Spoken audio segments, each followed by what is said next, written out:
अस्सलाम वालेकुम। आज जो रेसिपी मैं आपसे शेयर कर रही हूँ वो क्रिस्पी पकौड़ा की रेसिपी है और ये बहुत ही झटपट बन जाने वाली रेसिपी है और ये इतनी क्रिस्पी और इतने क्रंची पकौड़े बन के रेडी होते हैं कि अगर आप ये एक बार बनाएंगे तो आप जो है वो बार बार ही ये बनाएंगे। और यहाँ मैंने ले लिए हैं 2 बड़े साइज़ के आलू और इनको मैंने जो है पीलर की मदद से अच्छी तरह से जो है उनको सबसे पहले धो लिए हैं।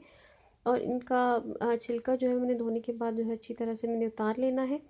और छिलका उतारने के बाद मैंने इनको बिल्कुल जो है गोलाई में अच्छी तरह से इनको एक ही साइज़ में और एक ही जितने पतले साइज़ में कट कर लेना है। और ध्यान है कि बिल्कुल इसी तरह से आपने गोलाई में जो है बिल्कुल इसी तरह से पतला सा कट करना है। बिल्कुल भी कोई भी आलू जो है वो ज़्यादा मोटा या ज़्यादा पतला जो है वो नहीं कटना चाहिए। और मैं यहाँ छुरी की मदद से इसे गोल शेप में आलू कट कर रही हूँ और आपने बिल्कुल सेम ऐसे ही जो है वो आलू कट करने हैं।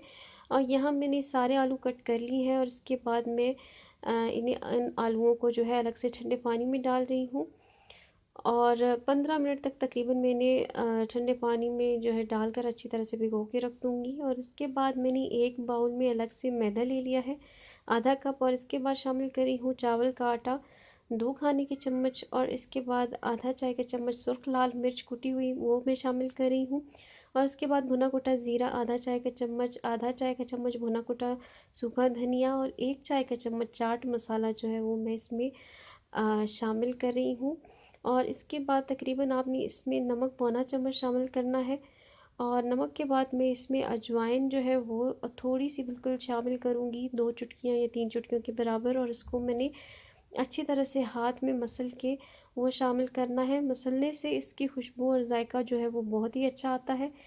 और 1 चुटकी मैं इसमें मीठा सोडा वो डाल रही हूँ। और इसके बाद मैंने 1/4 चाय का चम्मच हल्दी शामिल की है, इससे इसका कलर बहुत ही अच्छा आता है। और इसके बाद 2 से 3 चम्मच मैं जो है सब्ज़ धनिया के डाल रही हूँ। और मैंने इसमें चावल का आटा शामिल किया है, इसकी वजह से पकौड़े जो है वो बहुत ही खस्ता बन के रेडी होते हैं। और अगर आपको इसमें मैदा जो है वो नहीं पसंद तो आप इसमें आधा कप बेसन डाल के भी तो इसका मिक्सचर जो है वो आप तैयार कर सकते हैं, ये आपकी चॉइस पे है। इसके बाद मैं इसमें थोड़ा थोड़ा सा पानी डाल डाल के वक्तन फ़वक्तन तो मैं इसका बैटर जो है वो अच्छी तरह से मिक्स कर लूँगी।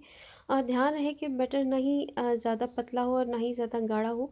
अच्छी तरह से मिक्स करके मैं जो है इस पर वो बना लूँगी।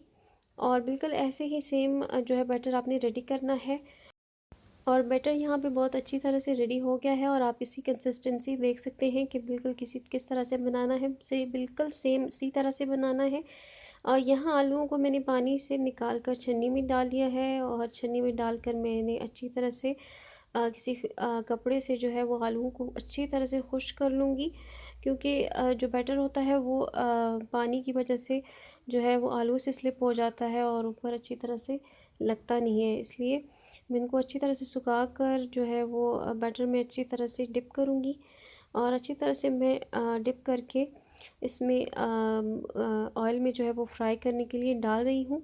और मैंने इसको तकरीबन लो टू मीडियम जो है वो फ्लेम पे मैंने इन्हें पकाना है।